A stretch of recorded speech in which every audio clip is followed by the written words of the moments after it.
You know, usually when we talk about a medical diagnosis, there is this expectation of precision, like like engineering, basically. You break your arm, the X-ray shows that jagged white line, and the doctor just points and says, "There it is." Right. Yeah. It is entirely binary, broken or not broken. Yeah. I mean, it's visible, and having that visual proof is just incredibly comforting for a patient. But then you step into the world of tissue biomechanics and, women's health, and suddenly that X-ray machine is, well, it's essentially useless. We are looking at a diagnostic landscape that is, honestly, it's kind of murky. It is the absolute definition of diagnostic muddy waters, really. Yeah. And that's largely because we are dealing with dynamic, shifting microscopic tissues rather than solid, static bones. Yeah, exactly. So today we are going into a deep dive on a highly specific but just incredibly impactful medical innovation.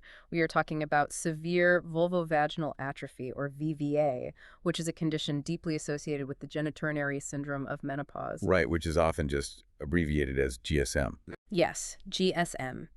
And to get to the bottom of this for you, we have pulled together a really fascinating stack of sources. We have clinical pilot studies on novel treatments, comprehensive reviews focusing on non-invasive vulvovaginal rejuvenation, and some incredibly detailed histology reports that break down the female genital anatomy. And looking at this stack of information, it really reveals a condition that affects, wow, up to 90% of perimenopausal and postmenopausal women. Yet it remains drastically underdiagnosed and, sadly, undertreated. It's staggering. Women are often just suffering in silence because the underlying mechanics of the problem aren't fully understood by the general public. No, they really aren't. And so our mission for this deep dive is to pull back the curtain on those hidden biomechanics. We are going to explore how these vaginal tissues actually fail during menopause. And more specifically, we're going to look at how injecting a familiar skincare ingredient, hyaluronic acid, creates a literal sub-mucosal cushion. Yes, an actual physical cushion inside the tissue. Exactly. We want to figure out how this cushion mechanically prevents friction trauma during intercourse or, during routine medical speculum exams. But to understand the cure, we first have to understand the architectural collapse of the tissue itself. Well, you cannot rebuild a structure if you don't understand how the foundation was originally engineered. Right. So let's establish the healthy baseline.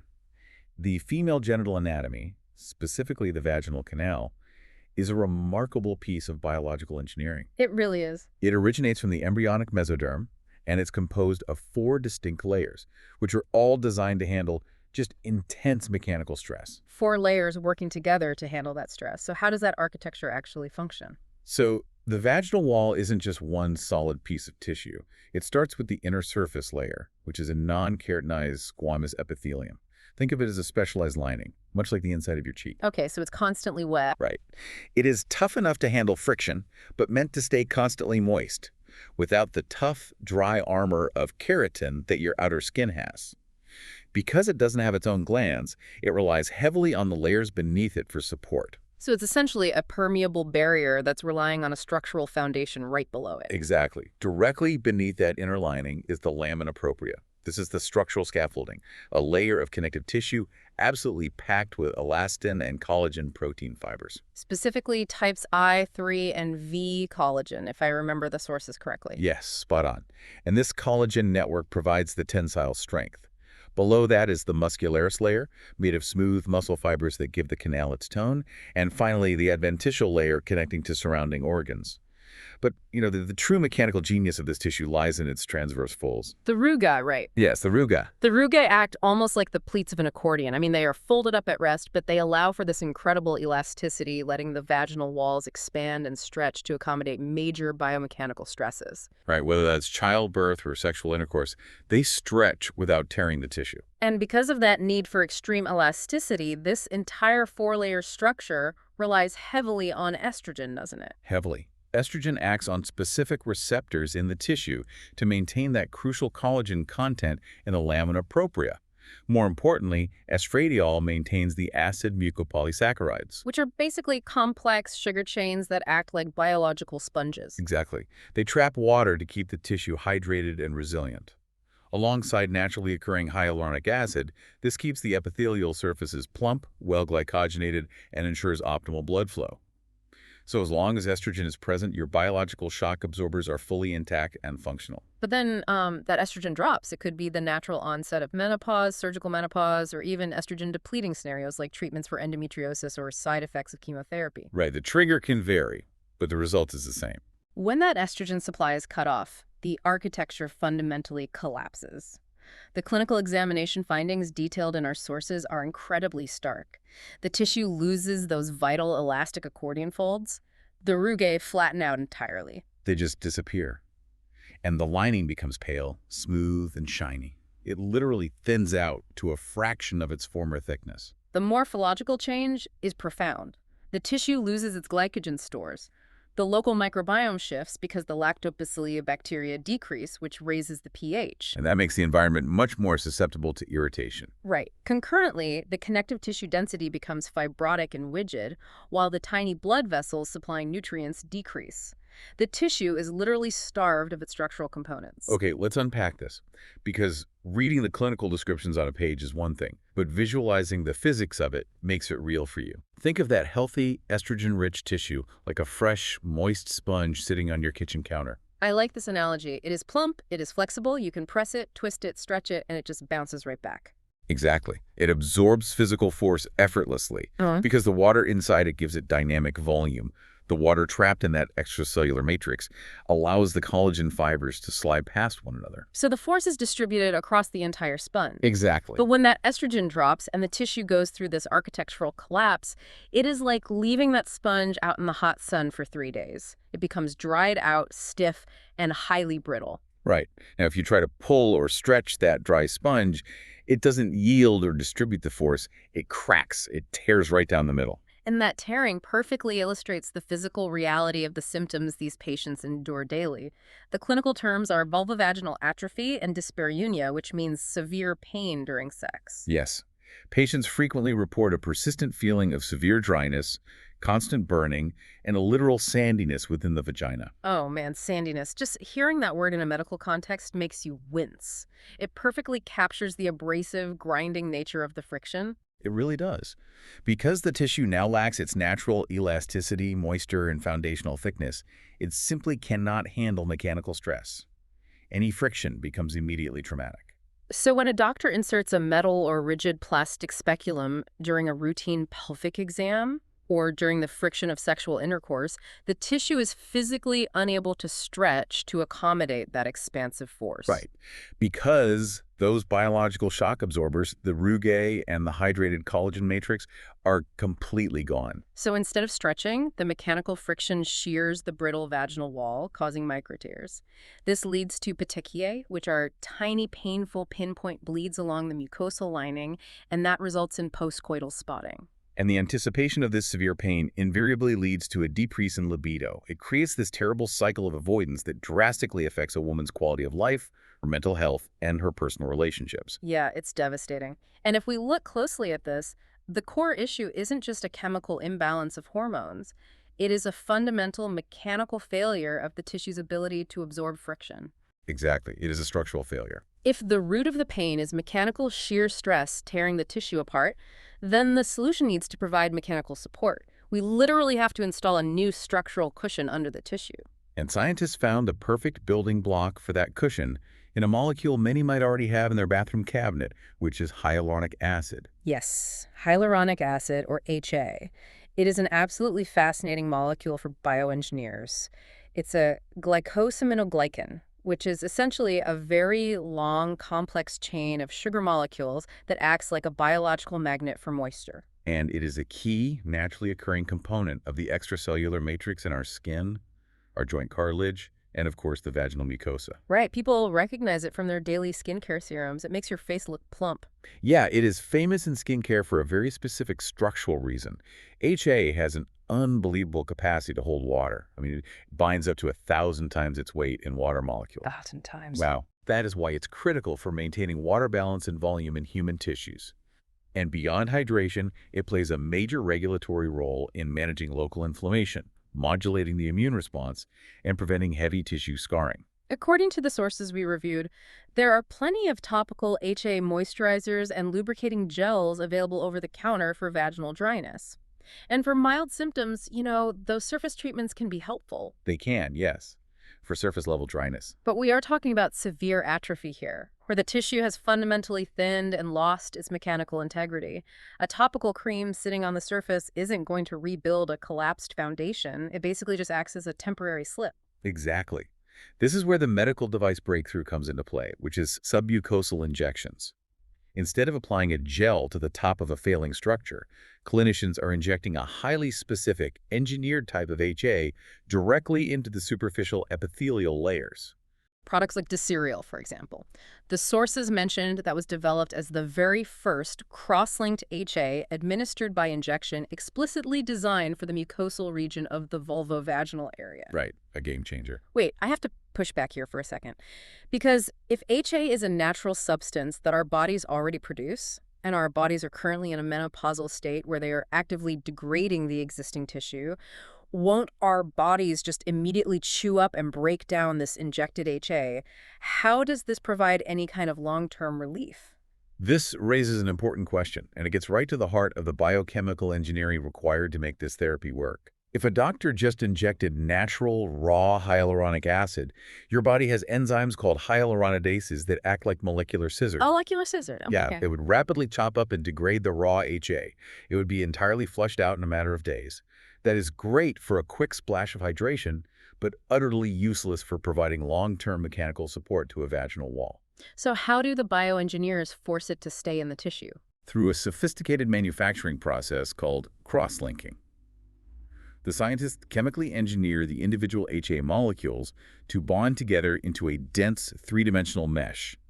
Think of it like taking a bunch of loose threads and weaving them into a tightly knit cargo net. Okay, I can picture that. This cross-linked, net-like structure physically resists those degrading hyaluronidase enzymes. The molecular scissors can't easily chop up the net, allowing the HA cushion to reside actively in the tissue for a much, much longer time, often up to 12 months. That is incredible. And furthermore, they carefully tailor the molecular weight of the HA strands, don't they? The clinical studies specifically highlighted low, medium, and high molecular weights as having different jobs. Exactly. High molecular weight HA is large and bulky. It sits closer to the surface of the injection site, forming a viscoelastic protective film that reinforces the mucosal barrier, traps moisture, and actively reduces surface inflammation. While the low molecular weight HA is much smaller, right, so it penetrates deep into the surrounding tissue, playing an active role in cellular repair signaling. Right. And then medium molecular weight strikes the perfect structural balance for vaginal applications, offering robust, deep mucosal adherence and actual physical volume. Okay, so we have this highly engineered, cross-linked HA successfully injected, and it is now firmly residing inside the vaginal mucosal tissue. Let's transition to the actual physics of this interaction. How does this injected gel physically stop the tearing during a medical exam? It establishes what biomechanical engineers call a viscoelastic matrix, right there in the submucosal layer. Viscoelastic, meaning it behaves with the properties of both a flowing liquid and an elastic solid? Exactly. It can flow and adapt to pressure like a thick fluid, but it can also stretch and dynamically return to its original shape like a rubber band. So by injecting this viscoelastic matrix directly beneath the thinned-out epithelium, you are physically padding the compromised area.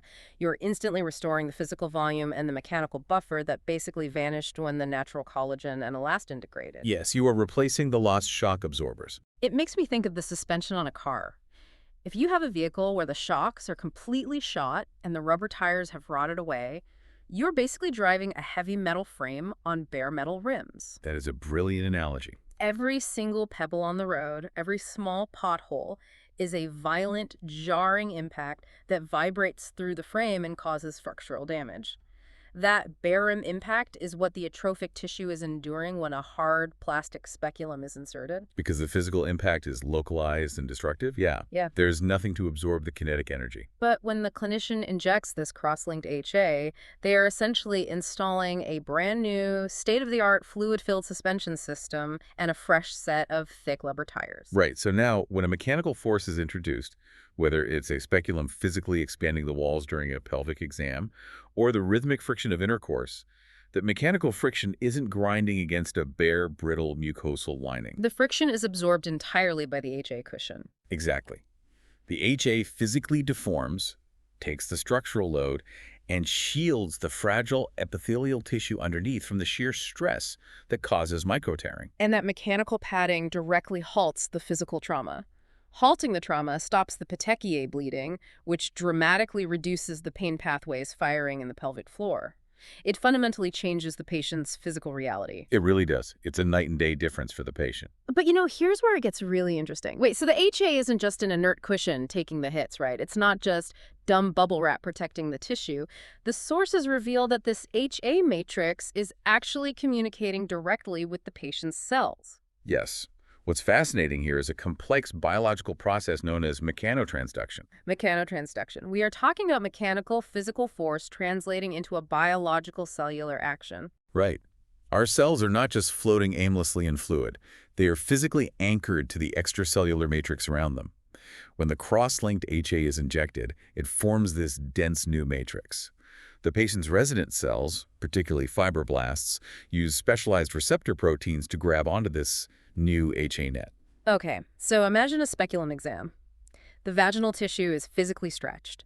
The HA matrix is pulled and deformed. Because the cells are physically hooked into this matrix, the physical stretching force on the gel is transferred directly onto the cell membranes themselves. Exactly. So the physical pulling of the tissue physically pulls on the outside of the cell. Every time the tissue stretches, that HA mesh stretches with it, physically tugging on the cell. Right.